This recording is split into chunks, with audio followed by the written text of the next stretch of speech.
할렐루야. 오늘 저녁 예배에도 주님 앞으로 나오신 여러분들 축복하고 축복합니다. 그래서 함께 기도 드리심으로 주일 저녁 예배로 나아가겠습니다. 사랑이 많고 감사하신 하나님 아버지 감사드립니다. 오늘 주일 저녁에도 저희를 잊지 아니하시고 주님 전으로 이렇게 주님의 찬양의 자리로 예배의 자리로 불러주시니 참으로 감사드립니다. 하나님 아버지, 우리가 주님의 자녀로서 자녀된 자로서의 모습으로 세상 속에 나아가 다시 한번 주님의 모습으로 살아갈 수 있는 힘과 믿음 허락하여 주시옵시고, 이 찬양이 그 힘의 밑받침이 되어서 세상 속에 나아가서도 찬양으로 언제나 어떤 상황에서든 찬양을 기억하며 찬양의 말씀을 기억하며 세상 속에서 이기며 승리하며 나아갈 수 있는 우리의 모든 삶이 될 수 있도록 인도하여 주시옵소서. 예수님의 이름으로 감사드리며 기도드리옵나이다. 아멘. 이 시간 우리 모두 주님 앞에 엎드려 경배와 찬양의 시간 함께 나누도록 하겠습니다.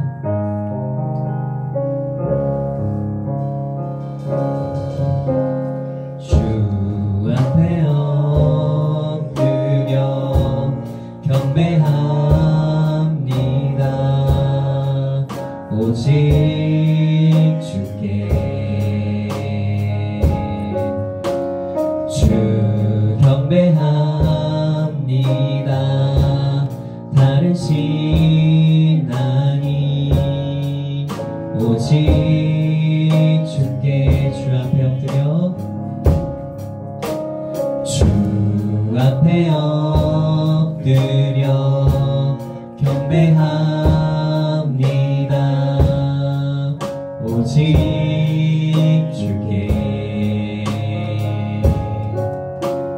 주 경배합니다. 다른 신 아니 오직 주께 나의 모든 우상들 나의 보자 모두 다 내려놓고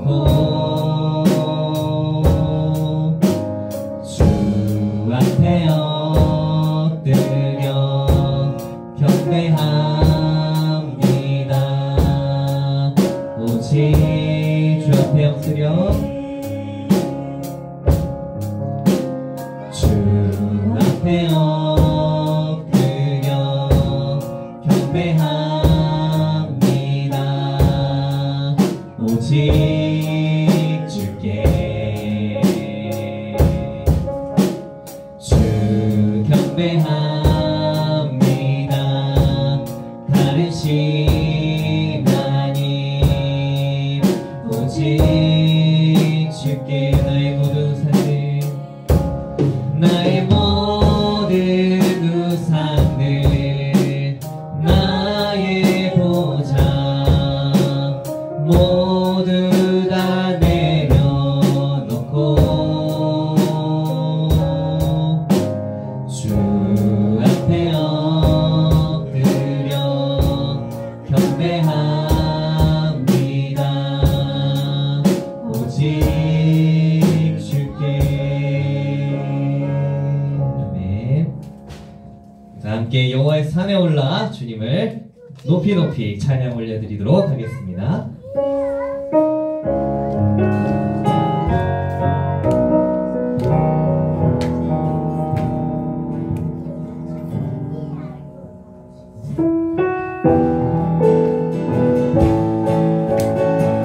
오라 우리가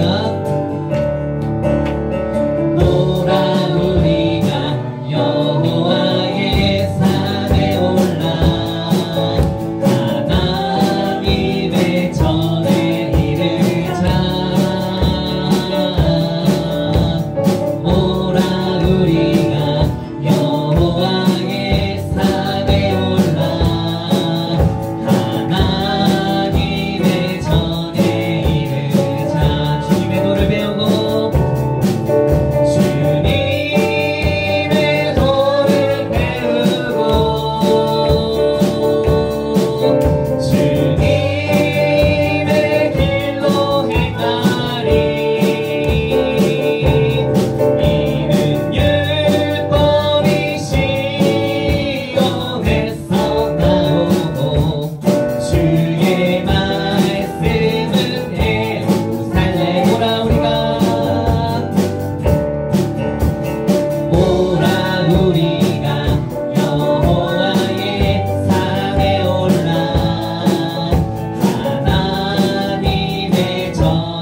생수의 강이 우리에게도 흘러 넘치길 원하며 우리 함께 기쁘게 찬양 드리겠습니다.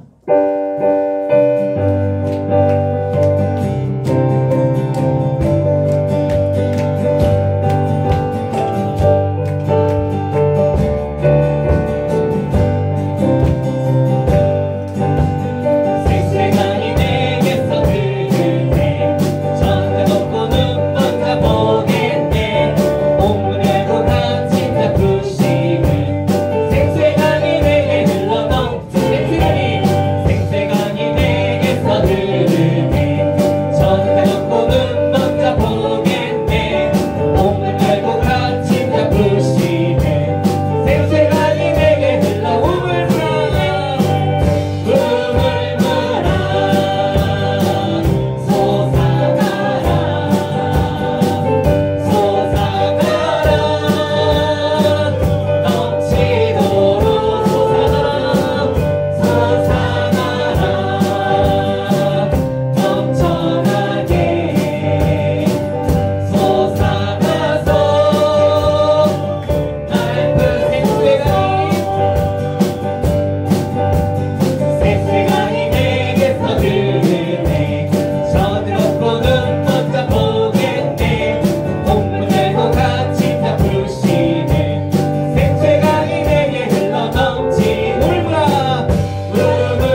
우리의 집은 여기 땅에 있지 않습니다. 우리의 집은 천국에 있죠, 그죠? 그 천국을 바라며 우리 다 함께 나아가는 우리의 믿음을 지켜나가는 우리 모두가 되길 바라며 우리 함께 찬양 드리겠습니다.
믿음의 산 되시고 우리의 모든 계획 속에 우리 주님의 은혜와 주님의 계획하심 아래 우리가 놓여 있습니다. 네, 주님의 그 계획하심에 항상 순종하며 주님께 이끌려 나가는 삶으로 나아가길 원하면서 우리 함께 이 찬양 드리시고 기도드리시고 예배 시작드리겠습니다.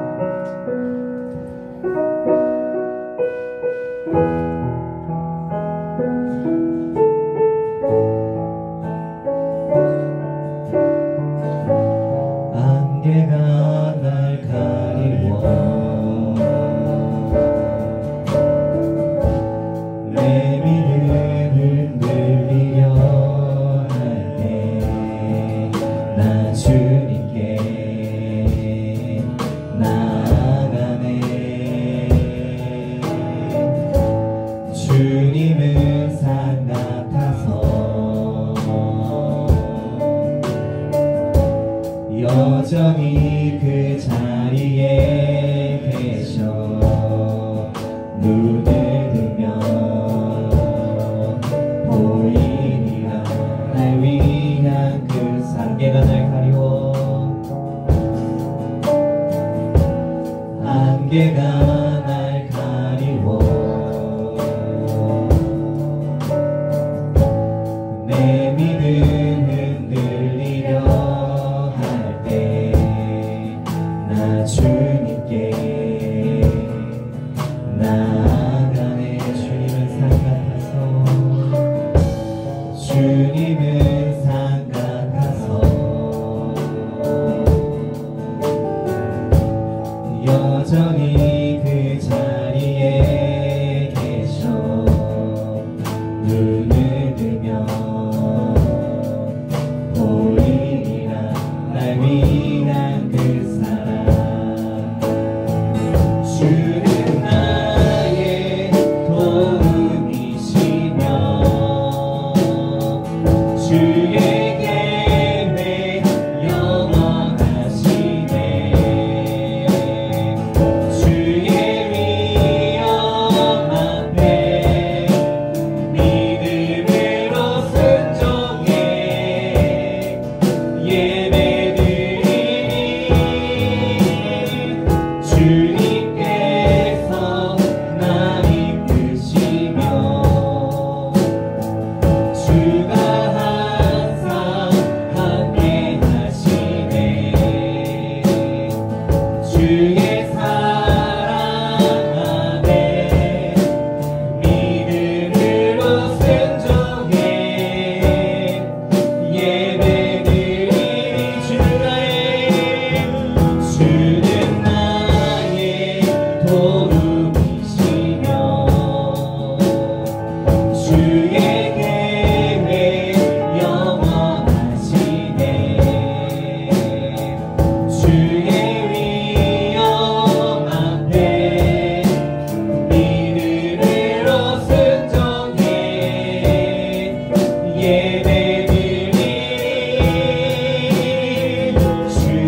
주님께서 날 이끄시며 주가 항상 함께 하시네. 주의 사랑 안에 믿음으로 순종해 예배드리니 영원히 함께 기도드리며 나아가겠습니다.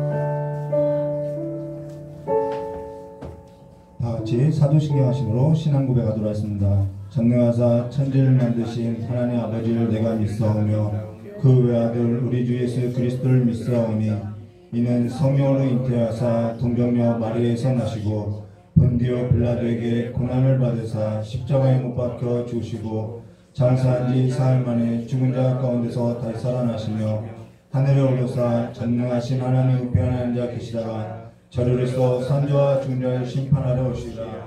성령을 믿사오며 거룩한 공예와 성도와 서로 통하는 것과 죄를 사하여 주신 것과 몸이 다해 사는 것과 영원히 사는 것을 믿사옵나이다. 아멘.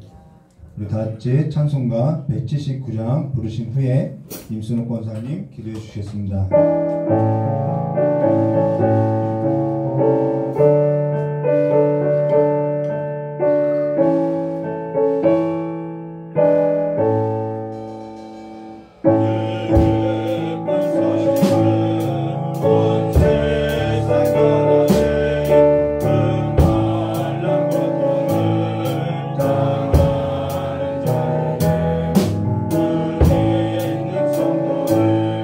다 전한 소식은 성령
같이 기도드리겠습니다. 은혜롭고 자비로우시며 사랑이 풍성하신 우리 주 하나님, 늘 은혜를 감사드립니다. 지난 한 주간도 주님께서 이 모양 저 모양으로 돌보시고 지켜주셨다가 이렇게 거룩한 주일 기한전에 나와서 예배드리며 찬양드리며 아버지께 영광 돌릴 수 있도록 이 저녁까지 인도하신 아버지께 감사드립니다. 이 재단을 사랑하셔서 지금까지 인도하시고 함께하신 아버지 하나님, 늘 부족하고 연약한 가운데 있지만 주님의 주신 능력으로 지금까지 재단을 위해서 기도하며 주님께서 원하시는 귀한 사역을 감당하기에 부족함이 없도록 지금까지 지켜주신 은혜도 감사드립니다. 아버지 하나님, 이 시간 주님 앞에 나와 경배드리오니 저희들이 마음이 열리게 도와주시고 찬양과 경배로 온전히 아버지께 영광만이 드려지는 귀한 시간으로 삼아 주시옵소서. 함께하지 못한 주님의 권속들도 형편에 따라 함께하지 못했지만 영육을 주님께서 강권적으로 지켜주셔서 한 사람 한 사람 그 심령이 은혜가 넘치게 도와주시고 이 시간을 기억하게 도와주시고 다음 시간에는 꼭 이 자리에 나와서 저희와 동일한 은혜로 예배드리며 경배드리며 함께할 수 있도록 그 마음을 지켜주시옵소서. 아버지 하나님, 이 재단을 지금까지 지키시고 함께하셔서 많은 일을 감당하게 하심에 감사드립니다.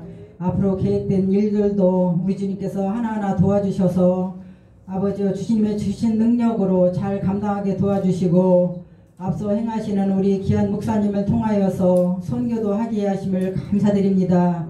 지난 선교에서도 많은 열매로 주님께 드릴 수 있도록 도와주심 감사드립니다.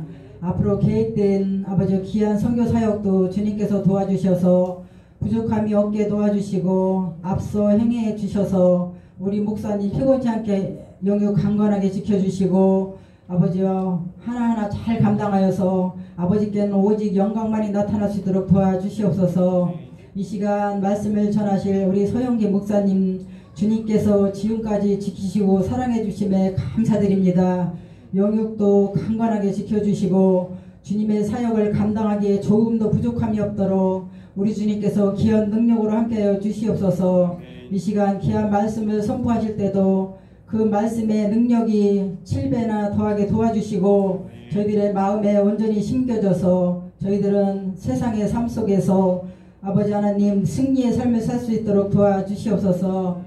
아버지 하나님, 앞으로 이 재단을 통하여서 더욱 많은 일을 하기에 아버지여 바라고 원하시는 주님, 저희들이 협력하여 선을 이루게 도와주시고 주님의 주신 능력 가운데 잘 감당하여서 잘했다 칭찬받는 주님의 자녀의 삶을 살아갈 수 있도록 도와주시옵소서.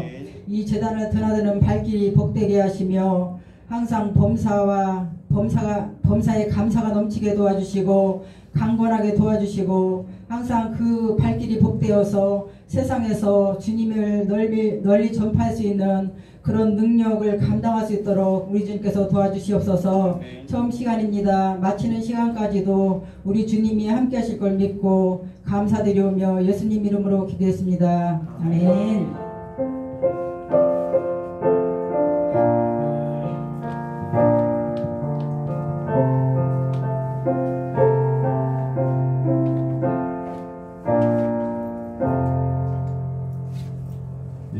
저와 여러분이 함께 나눈 하나님 말씀은요, 사도행전 2장 1절서부터 4절입니다.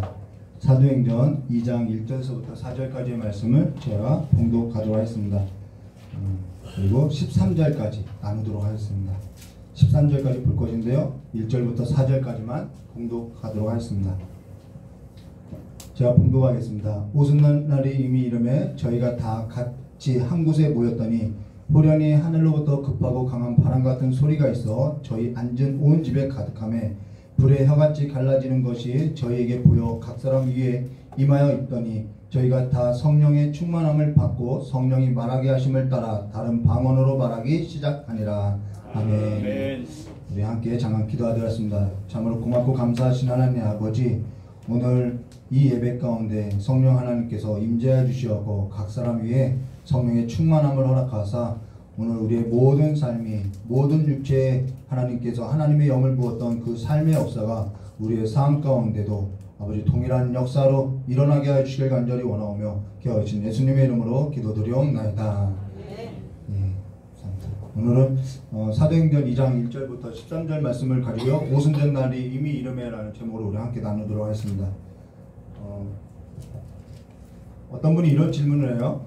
성령의 충만함을 받다가 다시 성령에 충만하지 않으면 변질되면 어떻게 되느냐라는 질문을 해요. 그런 사람들이 있지 않느냐라고 이야기해요. 그래서 이런 예화를 들었어요. 부모님이 어디를 이렇게 나가는데 아이한테 너 꼼짝 말고 있어라 하면 그것이 꼼짝 말고 있으라는 얘기는 아니겠죠. 네. 근데 이 아이가 정말 꼼짝도 안 하고 있어요. 그것을 우리는 율법주의라고 하는 거예요. 그렇죠? 그리고 또 하나는 너 꼼짝 말고 집에 있어 라고 했는데 이 아이가 집에서 사고를 치고 다녀요. 그걸 뭐라 하면 우리는 쾌락주의라고 하는 거예요.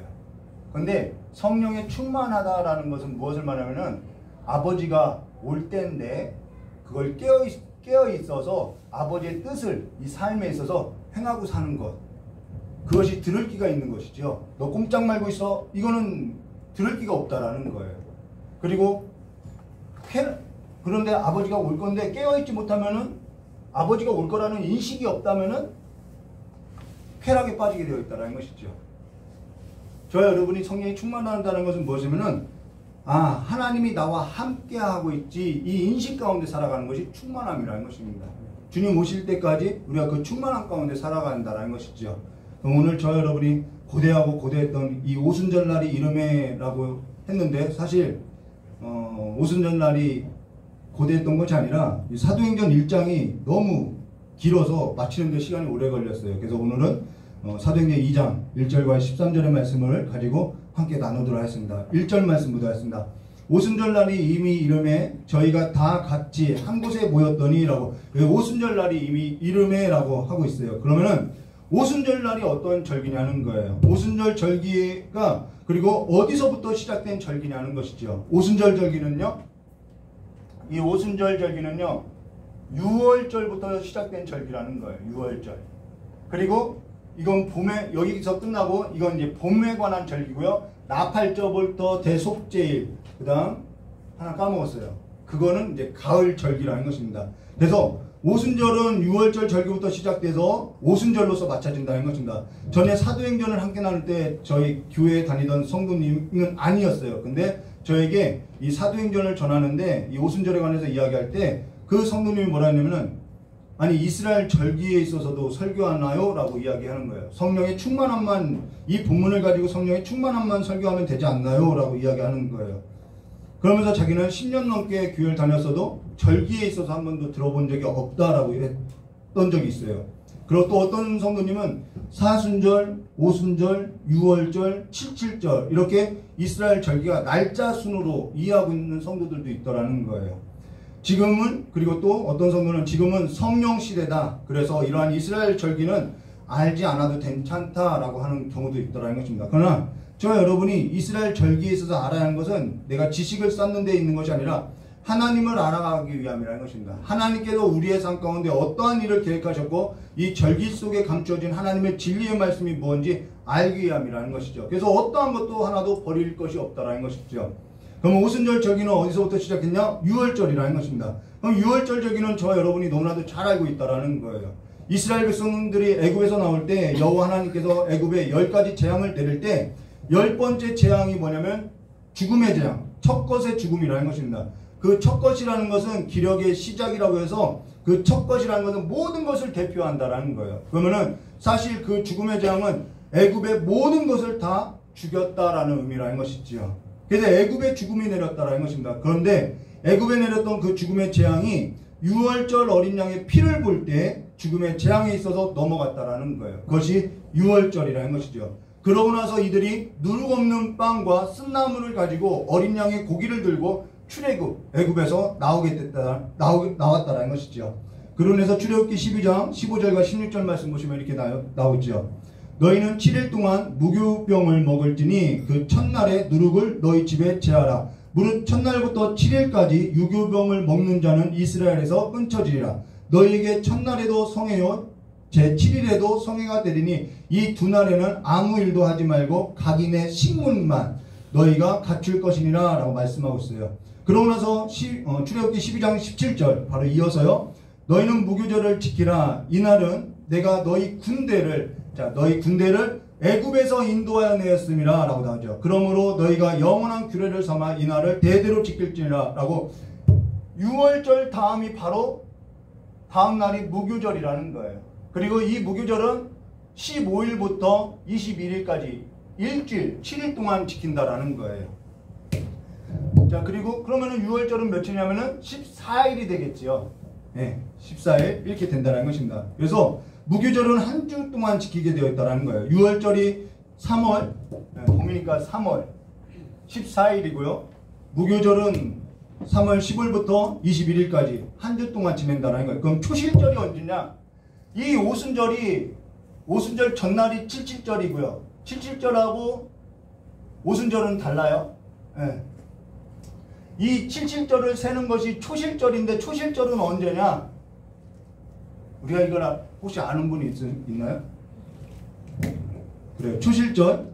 이 초실절은 이 무교절 기간 중에 안식 후 첫날, 바로 안식일은 토요일이죠. 안식 후 첫날 일요일이 된다라는 거예요. 그날이 초실절이라는 거예요. 무교절 기간 중에 안식 후 첫날이 초실절이라는 것입니다. 그 초실절을 하루로 쳐가지고 하나 오메르 1, 오메르 2, 오메르 3 해가지고 7주 7일을 7주 해서 7번 해서 49일이 바로 칠칠절이고요. 거기에 이건 너무나도 큰 절기다. 7일이 7주나 된다라고 해서 너무 큰 절기다 해서 하루를 더한 것이 바로 오순절이라는 거예요. 그 다음 날이라는 것이죠.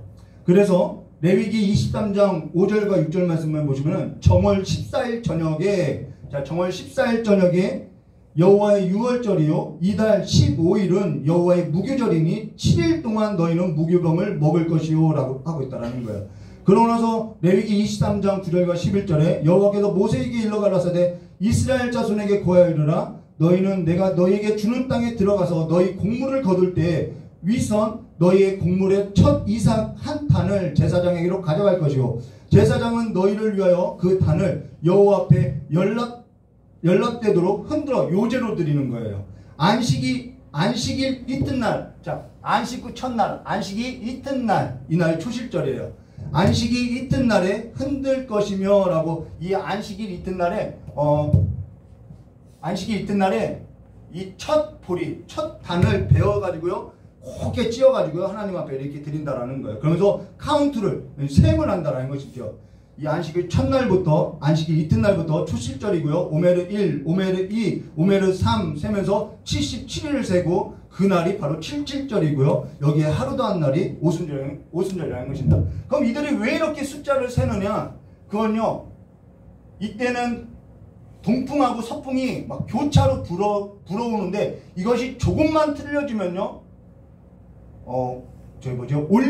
올리브 수확이 망치게 된다라는 거예요. 그래서 올리브 수확이 왜 중요하냐? 이들이 제사할 때 사용되기 때문에 올리브 수확이 반드시 필요한다는 것이죠. 그래서 이들은 하루하루를 카운트 세면서 하나님 이날에는 반드시 동풍이 불어합니다. 이날에는 서풍이 불어합니다 하면서 하나님을 간절히 하나님의 바람을 기다린다는 것이죠. 그래야만 곡식도 있고요. 그리고 또 올리브, 포도 이런 과일도 열매 맺을 수 있다는 것이죠. 그래서 이 날을 오메르 1, 오메르 2 하면서 하나님 앞에 이 첫 열매를 드리는 마음으로서 하나님 앞에 제사를 한다는 거예요. 그렇게 하면서 칠칠절을 맞고 오순절을 맞이한다는 것이죠. 그래서 오순절은 어디서부터 시작된 절기냐면은 바로 이 6월절부터 계속 이어진 절기라는 것입니다. 그럼 정리하면은 3월 14일이 6월절이면은 자, 3월 14일이 6월절이에요. 이날에 게네사르의 평야에만 첫 보리단이 열매 맺게 되어 있어요. 다른 데는 보리가 나지 않아요. 게네사르 평야에만 예수님께서 사역했던 그 게네사르 평야에만 첫 보리단이 딱 이제 쓰면은 그 제사장이 나가서 새벽에 나가서 붉은 줄로서 첫 번째 자란 그 첫 단을 이렇게 묶었다가 3월 15일 날 무교절 절기에 이렇게 지내다가 이 초실절 날이 되면은 그 단을 베어서 하나님 앞에 올려드린다는 것입니다. 그러면은 그 게네사렛 평화에서부터 시작되면서 이렇게 보리들이 익어오면은 그 한 단 한 단 지역마다 돌아다니면서 한 단 한 단 첫 것을 하나님 앞에 계속 제사로서 올려드린다는 것이죠. 그래서 무교절 절기 중 안식일이 지난 그 안식 후 첫날이 6월절 날에 묶어두었던 그 첫 단의 보리를 곱게 갈아서 하나님 앞에 드리는 것이 초실절입니다. 그리고 계속해서 그 다음부터는 계속해서 이제 수확이 있다라는 거예요. 그래서 예수께서 부활하신 안식 후 첫날 예수님은 부활의 첫 열매로 부활하셨고 하나님 앞에 드려졌고 40일 동안 하나님의 나라에 대해서 증거했고 계속해서 그 부활의 소식을 들었던 사람들이 그 부활의 소식을 듣고 어떻게 됐어요? 그리스도인들이 되어서 그리스도 안에서 하나님 앞에 생명 얻은 자로서 하나님 앞에 드려진 삶이 되었다는 것을 이렇게 말하고 있다는 것이죠. 첫 보리라는 것은 계속해서 수확이 있을 거다라는 것을 말해주고 있다는 것입니다.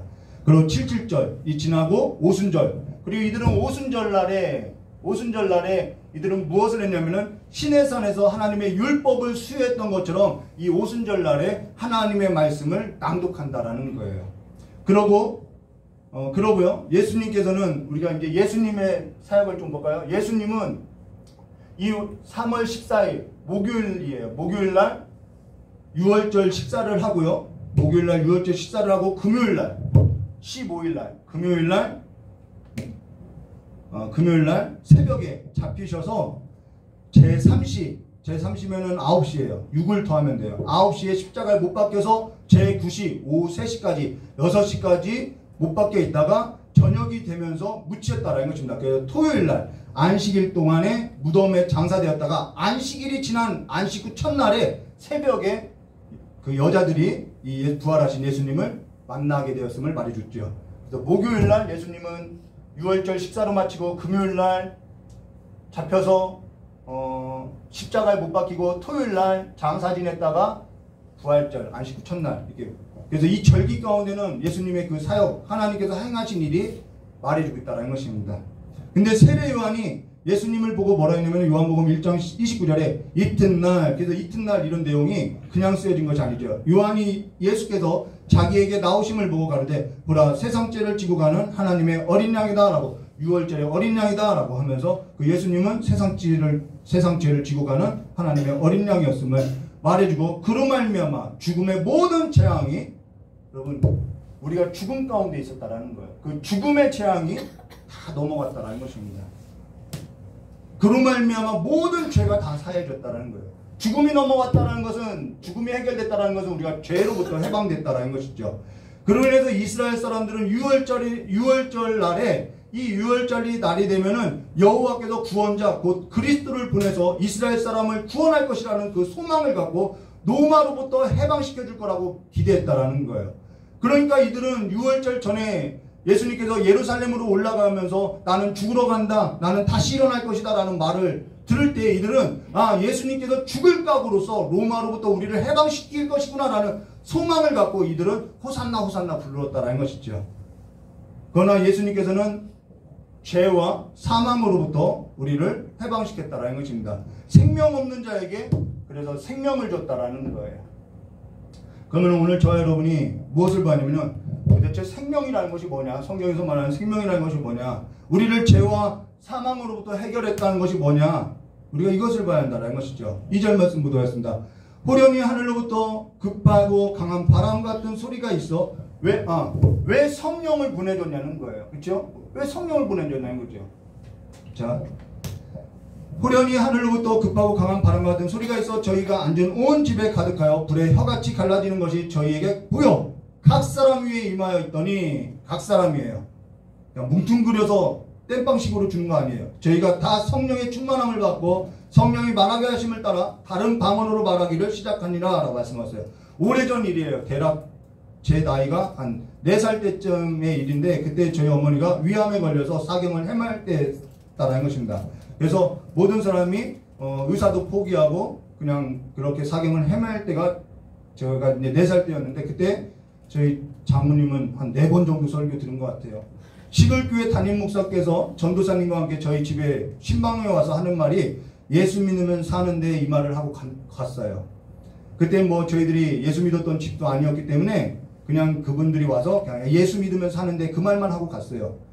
그러고 나서 저희 어머니는 정말 그 예수가 누구인지 몰라서 예수 만나면 어떻게 해야 하냐 했는데 저희 아버님이 교회 다니는 이력이 있어서 교회 나가면 예수 만날 수 있어. 근데 저희 어머니는 그게 사람인 줄 알고 그냥 교회를 왔다 갔다 할 그러한 수준이었다라는 것이죠. 근데 지금은 예수 믿고 살게 됐다라는 것입니다. 지금도 살아 계세요. 근데 그날 저희 집에 일꾼이 머무는 방이 있는데 그 방에 들어가서 저도 역시 예수가 누군지는 모르나 저희 어머니 살려달라고 기도했을 때 회개가 됐고 어디선가 바람 같은 소리가 나더니 방언을 말하게 됐고 그때부터 어머니를 위해서 새벽마다 기도했던 일이 있었다는 것입니다. 그러고 나서 어머니와 함께 교회를 다니고 기도 생활을 함께 해왔다는 거예요. 그러나 그때는 성령이 저희 가정 가운데 찾아왔다는 것을 몰랐다는 것이죠. 그러나 지금 저 여러분이 보고 있는 그리고 나중에 이것이 성령께서 우리의 가정에 찾아왔구나 라는 것을 알게 됐다는 것입니다. 그러나 지금 저 여러분이 보고 있는 이 방언이라는 것은 신령한 방언이 아니라 난국방언이라는 거예요. 이 난국방언이라는 것은 뭐냐면 각자 태어난 곳의 언어를 말한다는 것입니다.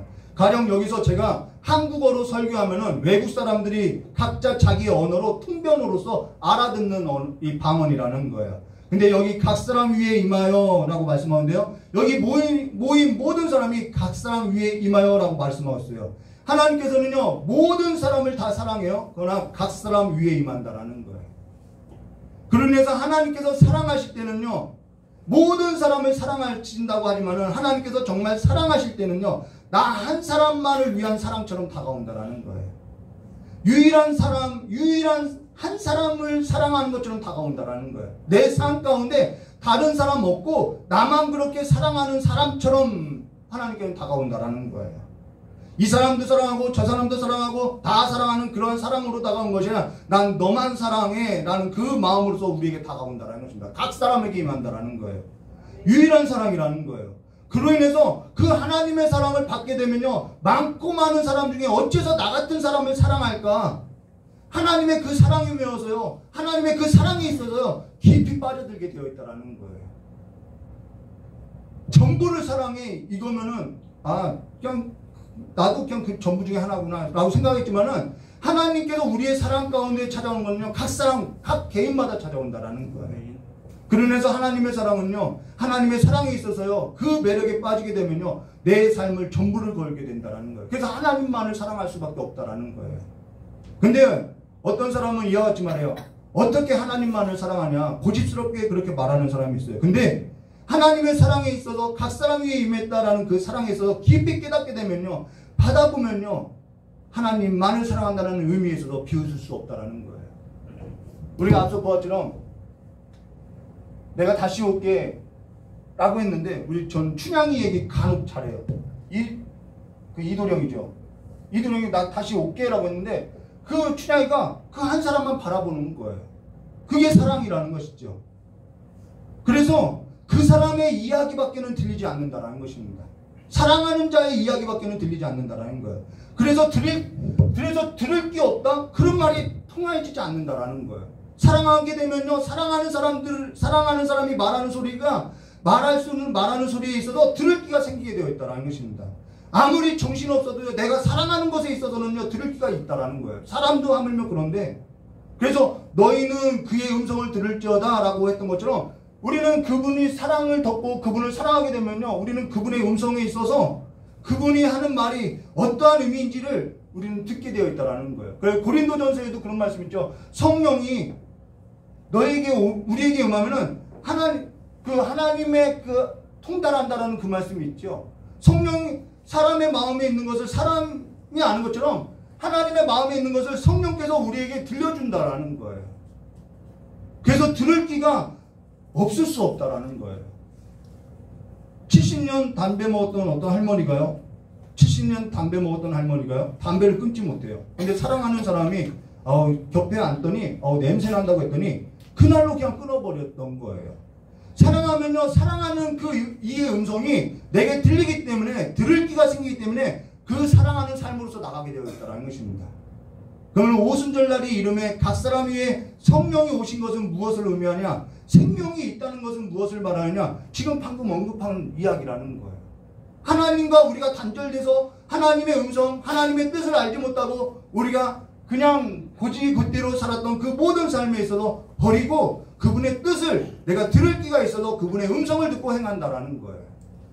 저 여러분이 기억할 것은요, 성령님은요 고유하시고요 완전한 인격을 가지신 하나님이라는 거예요. 어떠한 능력이나 어떠한 힘이 아니라는 것이죠. 물론 성령 하나님은 하나님의 신성을 가지고 있기 때문에 어떠한 신비한 능력이나 힘이 있다라는 거예요. 그러나 성령 하나님께서 말할 때는 어떠한 능력이나 힘이라고만 할 수 없다라는 것입니다. 그와 함께 즐겁게 그와 함께 살아가는 삶이 있다라는 거예요. 그분은 인격이 있다라는 거예요. 그래서 그와 같은 능력이나 그와 같은 은사가 주어질 수도 있지만 그 자체가 성령의 충만함이다라고는 말할 수 없다는 것입니다.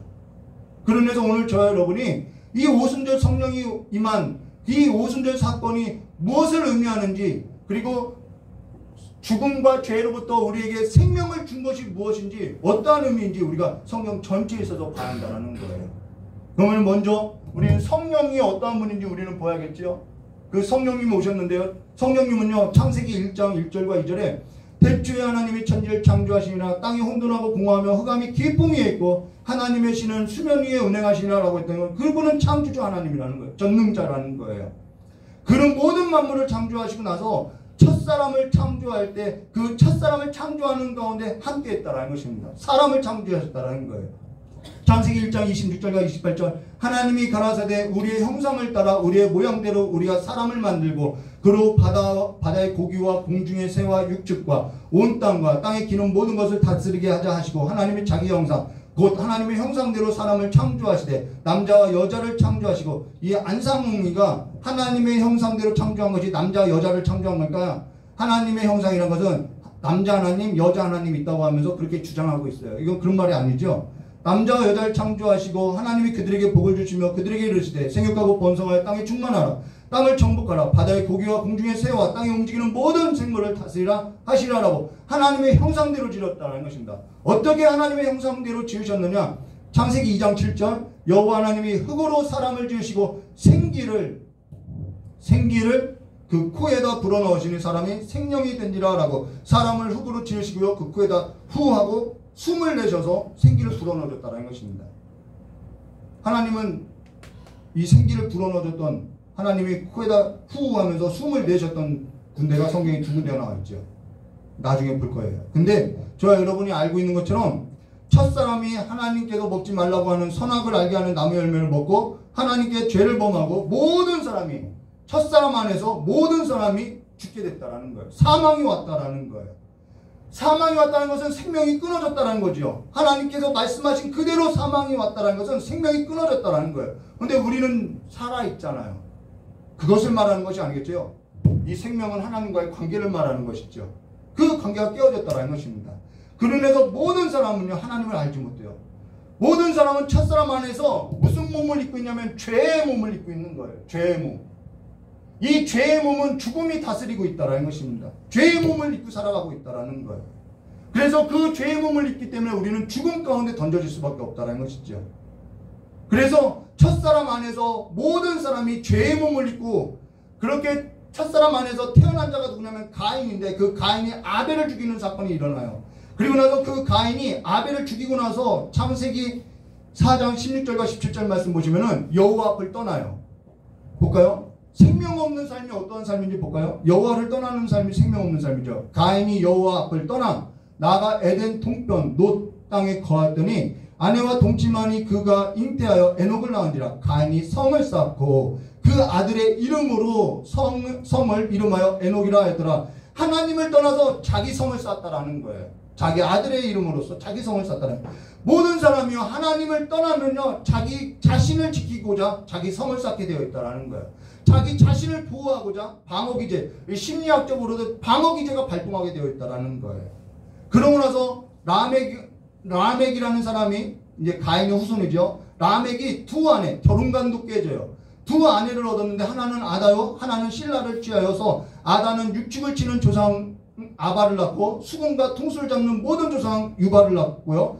그리고 자기 성을 쌓고요. 거기에 육축을 기렸다라는 것입니다. 하나님께서 주신 것은 육축이 아니에요. 하나님께서 주신 것은 식물인데 자기 힘으로써 힘을 내서 살아야 하기 때문에 고기를 주식으로 했다라는 거예요. 좋은 음식. 그리고 여기 수금과 퉁수를 잡는 자가 라는 것은요. 자기 성을 쌓고요. 어떻게 해요? 그 안에 갇히니까 괴롭지요. 답답하죠. 그러니까 향락의 기쁨을 즐기기 위해서 가요와 오락과 그 많은 즐거움을 즐겼다라는 거예요. 이거는 하나님께서 주신 즐거움이 아니라 자기가 성을 쌓고 자기 힘을 기르고 그러다 보니까 내 힘을 과시할 수 있는 즐거움을 수금과 퉁수 잡는 자로서 그 성에 빼곡히 채워놨다라는 거예요. 여러분 성경이 말하는 세상 나라가 바로 이 나라라는 거예요. 죄로 인해서 하나님 없이 타락한 사람이 성을 쌓아서 살아가는 그 삶의 모습이 이거라는 거예요. 그러고 나서 신라는 동철로 각양 날카로운 기계를 만드는 두발간을 낳았다는 것은 자기 자신을 보호하기 위해서 다른 사람보다 자기 힘을 과시하며 보호할 수 있는 무기를 만들었다는 것입니다. 이게 세상 나라는 거예요. 지금과 똑같지요. 다른 것이 없어요. 무슨 말이냐? 하나님을 힘으로 사는 삶이 아니라 자기 힘으로 사는 삶으로서 하나님 없이 사는 삶이 바로 이 삶이라는 거예요. 첫사람 안에서 죄의 몸을 입고 죽음, 사망이 다스리는 그 삶이 뭐냐면 생명 없는 삶이 바로 이 삶의 모습임을 보여주고 있다는 거죠. 이것을 가리켜서 우리는 세상 나라다라고 말하는 거예요. 이 삶의 모습이 있다는 것이죠. 모든 사람이 다 이와 같이 살아가고 있어요.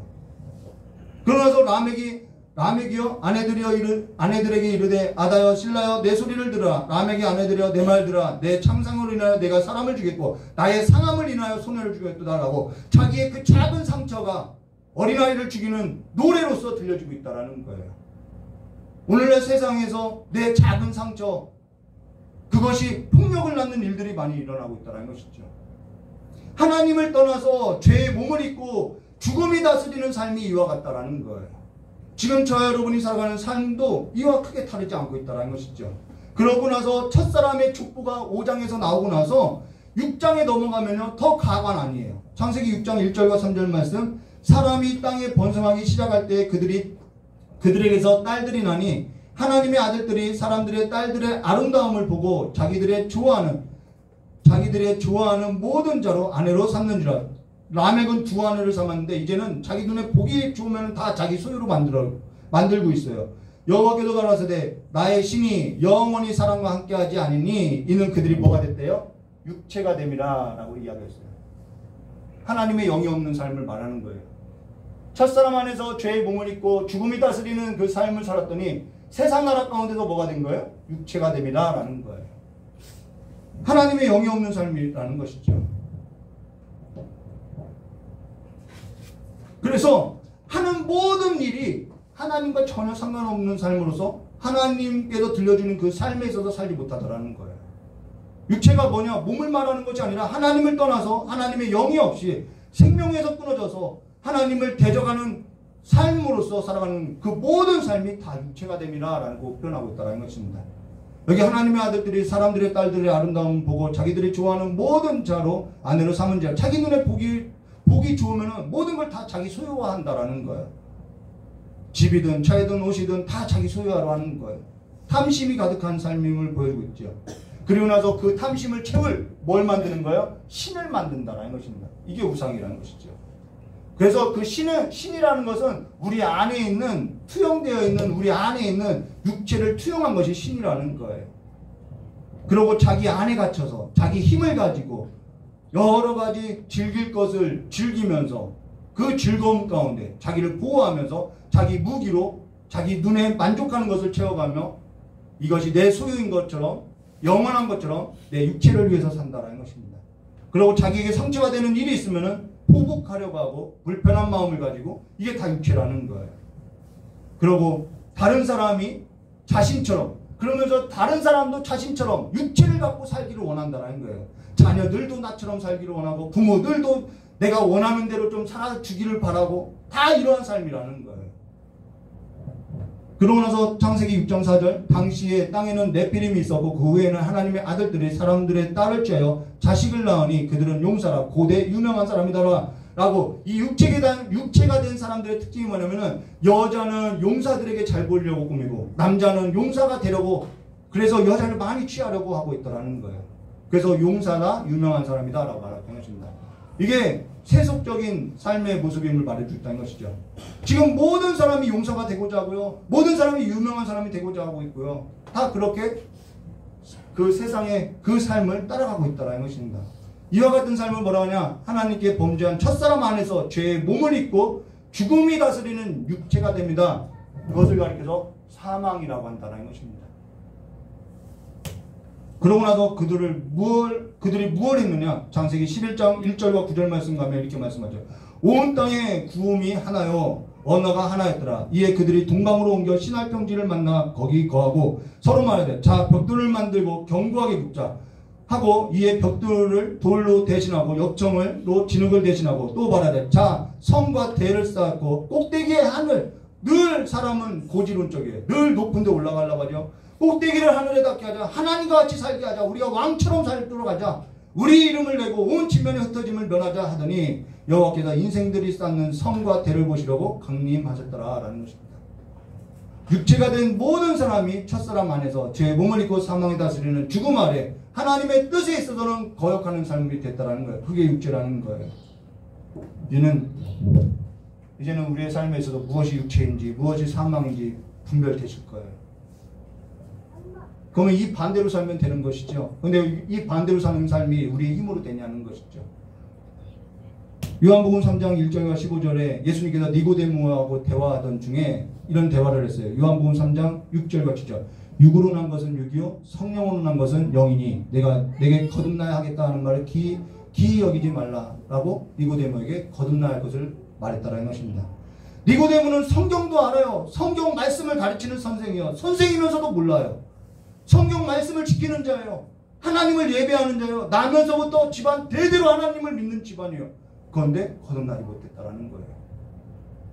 앞서 뭐라 했느냐? 각 사람 위에 임하더니 라고 말씀하셨어요. 각 사람 위에 임해야 한다는 것입니다. 요한복음 20장 19절 말씀 보도록 하겠습니다. 이날 곧 안식 후 첫날, 이 안식 후 첫날이 어떠한 의미인 줄 아시겠죠? 이날 곧 안식 후 첫날 저녁에 제자들이 유대인들을 두려워하여 모인 곳에 문을 닫았다. 예수님이 부활했어요. 안식 후 첫날이에요. 초실절이에요. 근데 거기에 두려워하고 있어요.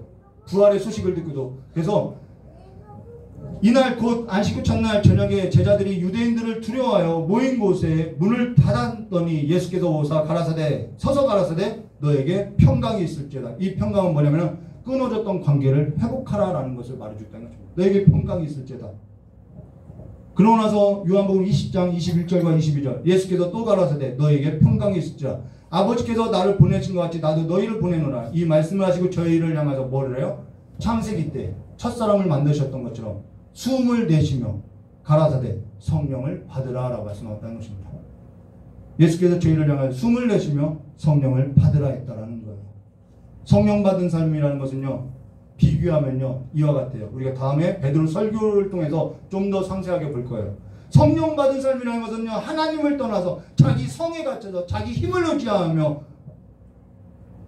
썩어지지 아니하는 그 하나님의 형상을, 썩어질 사람의 인기, 노래, 스포츠, 오락, 연기, 그런 것을 내 삶의 즐거움으로 찾고 나의 노력과 나의 땀을 나의 무기로 삼고 내 이름을 내면서 내 눈에 보기 좋은 거는 다 내 것으로 하고 그렇게 죄의 몸을 입고 사망 아래 갇혀서 살아가는 그 육체가 됨이 하나님을 떠난 삶이라는 거예요. 그런데 우리는 그것이 그렇게 큰 반역이야? 죄가 죄로 모르더라는 것이죠. 허물과 죄로 죽었던 삶이라는 거예요. 이 세상 풍조를 따르고 공중의 권세 잡은 자를 따르며 육체의 수욕을 따랐던 삶이라는 거예요. 그런데 성령을 따르는 삶은 그와 반대되는 삶이라는 것입니다. 그래서 하나님께서는 베드로가 다음 시간에 볼 거예요. 베드로가 요엘 선지자의 그 예언의 말씀이 성취됐다라는 것을 말하면서 뭐라면 모든 육체, 바로 이와 같은 모든 육체, 죄의 몸을 입고 죽음 가운데서 모든 육체로서 공중권세 잡은 자에 사로잡혀서 죄의 노예로서 세상의 풍조 가운데 떠밀려갔던 그 모든 육체에 뭘 부어주겠다는 거예요? 성령을 부어준 그 사건이 오늘 임했다라는 거예요. 약속하신 그 성령이 내가 모든 육체에 내 영을 부어주리라고 했던 그 육체에 성령을 부어줬다라는 것입니다. 그로 인해서 저와 여러분은 이제는 첫사람 안에 살아가는 것이 아니라 첫사람 안에서 죄의 몸을 갖고 사망을 따라서 육체의 삶을 살아가는 것이 아니라 둘째 사람 안에서, 우리는 새로운 피조물이요, 둘째 사람 안에서 의의 몸을 입고 육체가 아닌 성령을 따라 사는 삶으로서 하나님하고 끊어졌던 그 사망 가운데 삶에서부터 우리가 해방되어서 오로지 하나님과 함께 살아가는 삶이 됐다라는 거예요. 그래서 하나님하고 살아가는 삶에 있어도 내가 즐거움이 됐고요, 기쁨이 됐다라는 거예요. 하나님을 의지하고 살아가는 삶이 내게 힘이 됐다라는 거예요. 하나님을 즐거워하는 것이 내게 힘이 됐다라는 거예요. 여기에 있어도 내가 하나님과 함께 살아가는 삶에 있어도 깨어있는 것, 이것이 뭐라고요? 성령의 충만함이라는 것입니다. 하나님께 있어, 우리가 하나님께 있어서 죽었던 자가 하나님께 되어서 살아가는 자로서 이제는 귀가 열렸다라는 거예요. 오늘 저 여러분이 진정 하나님과 함께 사는 관계로서 평강이 있을지어다고 했던 이 관계가 회복되시기를 주님의 이름으로 축원합니다. 그러면서 하나님 안에서 하나님의 힘을 의지해서 하나님을 즐거워하는 것이 내 삶의 즐거움이 되고, 하나님께서 내게 주신 능력 안에서 하나님을 위하여서 살아가는 그 삶이 세상 바깥으로 나가는 삶까지 이어져서 내가 하나님의 사람으로서 하나님과 함께 살아가는 삶이 세상 바깥에 있는 사람들이 나를 볼 때 저 세술에 취한 사람 아니야? 라고 말할 정도로 우리가 하나님으로 말미암은 그 즐거움이 회복되어야 한다는 것입니다. 우리의 즐거움이 회복되어야 한다는 거예요. 그것을 뭐라고 하냐면 생명 얻었다라고 말한다는 거예요. 그게 생명이라는 것입니다. 하나님과 함께 살아가는 그 삶의 즐거움. 그러면서 오로지 하나님만을 사랑하는 삶이 내 삶에 있어서 가장 커다란 즐거움이요 기쁨이라고 말하고 있다는 것입니다. 끊어내지 못했던 그 육체의 수욕, 70살 먹은 그 할머니, 사랑하는 자의 음성을 듣더니 한 번에 끊더라는 거예요. 하나님께서 내게 행하신 그 놀라운 일들에 있어서 듣고 있다라는 것입니다. 근데 육체를 따라 살다가 죽은 자가 적지 않아요.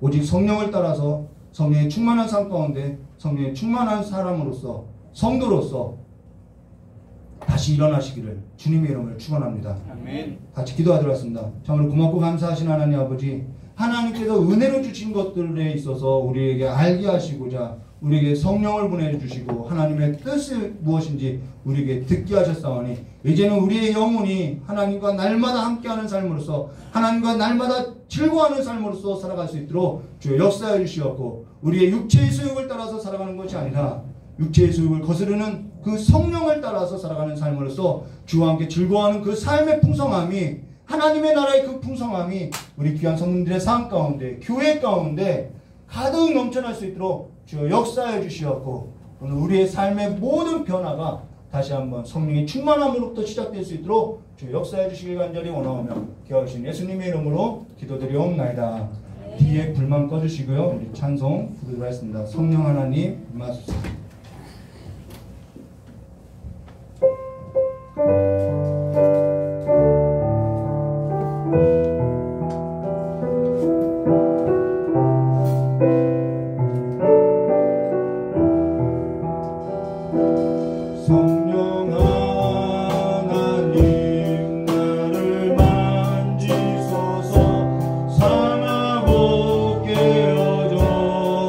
지친 나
예수님께서 바다 위를 걸어오실 때, 아니 배 밑에서 주무실 때 제자들이래요. 예수님 지금 주무실 때냐고, 빨리 일어나라고 막 이런 얘기를 해요. 근데 예수님께서 왜 나를 깨우나라고 이야기하죠. 그 깨운다라는 말은 무슨 말씀이냐면, 너희들은 어째서 계속해서 나를 깨워왔냐는 거예요. 내가 너희들의 인생을 인도해야 하는데 너희들은 다급할 때 항상 나를 깨워왔다라는 거예요. 우리는 그래요. 성령님은 항상 함께 하는데 내가 하나님 앞에 충만한 삶 가운데 깨어있지 못하니까 그분의 인도하심으로써 살아가는 것이 아니라 필요할 때만 부르더라는 거예요. 오늘 이 시간에 우리를 인도하시는 그 성령 하나님을 따라서 내 마음을 새롭게 하고 성령 하나님을 모셔드린다는 것이 뭐예요? 어른을 모시고 살아가면요 우리 행동이 바뀔 수밖에 없지요. 똑같아요. 성령 하나님을 모시고 살면요 어른을 모시고 살아가는 것과 똑같은 거예요. 그러면 싸움도 덜하게 되죠. 큰 소리도 덜하게 되는 것이죠. 그래서 늘 깨어있는 삶으로서 살아가는 것이죠. 오늘 저 여러분이 성령 하나님을 하나님으로서 모시고 다시 한번 한 걸음 한 걸음 그분과 함께 동행하시기를 주님의 이름으로 축원합니다. 이 시간 주여 1장하고 주여 3장하고 기도하도록 하겠습니다. 주여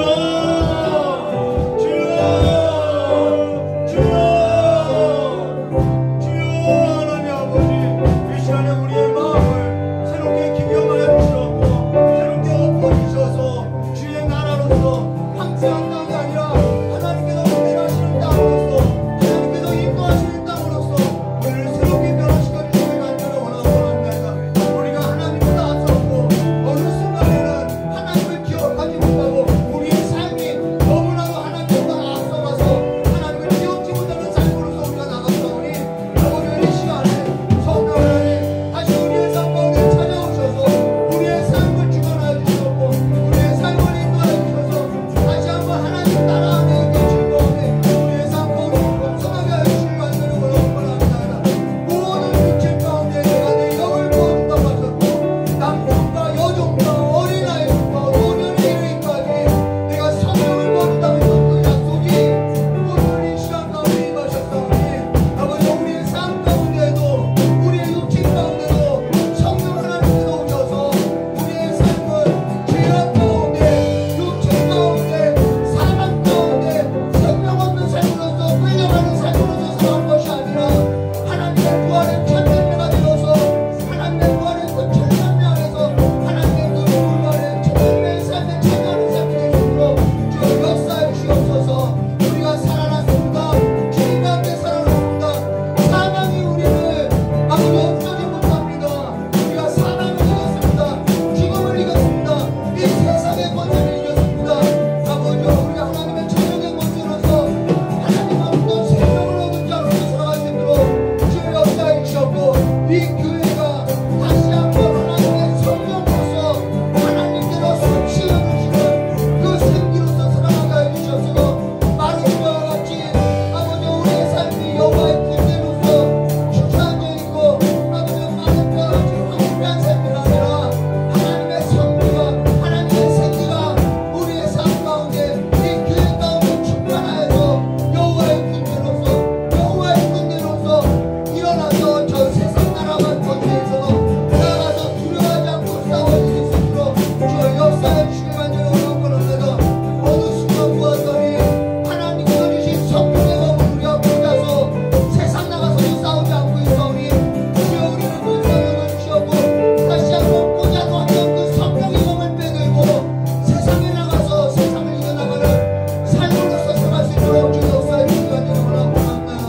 행동해졌던 아버지 아니했던 우리의 가슴이 다시 한번 하나님으로 말미암아 즐거워하는 그 기쁨이 우리의 삶 가운데 생수의 강으로서 흘러넘칠 수 있도록 다시 한번 성령 하나님 이 시간에 지도해 주시고 새롭게 살아갈 수 있도록 주여 역사해 주시옵고 하나님께서 우리에게 주시고자 하는 그 많은 것들을 우리가 얻고 살아갈 수 있도록 누리고 살아갈 수 있도록 하나님과 함께 누리며 살아갈 수 있도록 주여 역사해 주시길 간절히 원합니다. 우리의 뜻대로 행하는 것이 아니라 아버지께서 인도하시는 그 삶의 뜻대로 나갈 수 있도록 주여 역사해 주시길 간절히 원합니다.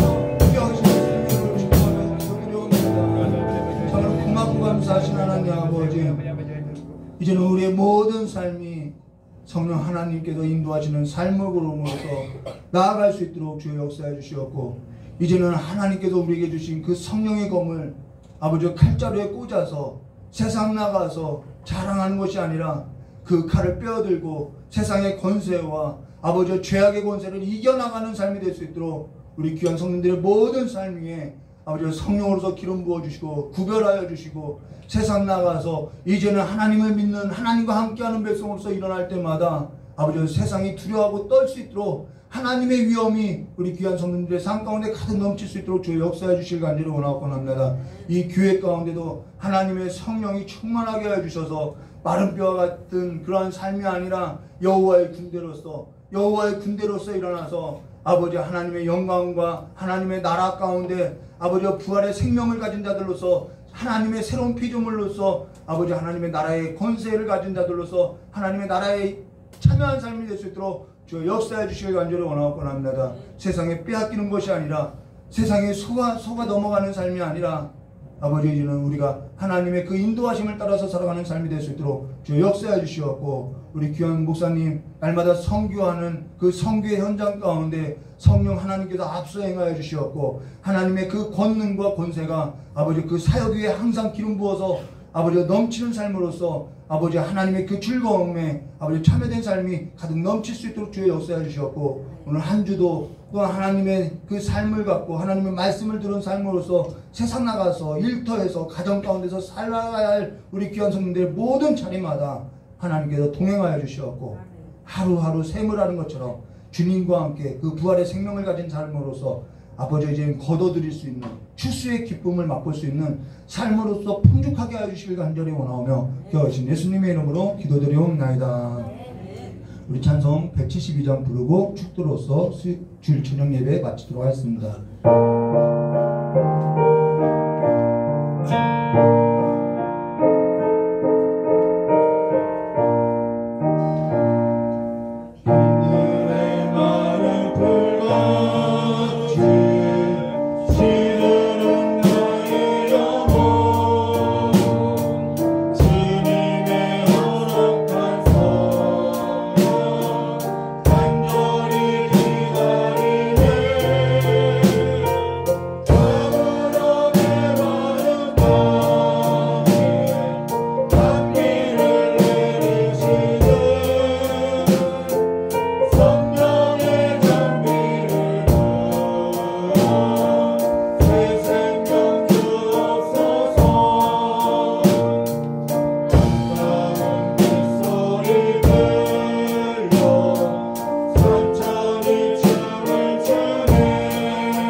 기도로서 주일 저녁 예배를 마치도록 하겠습니다.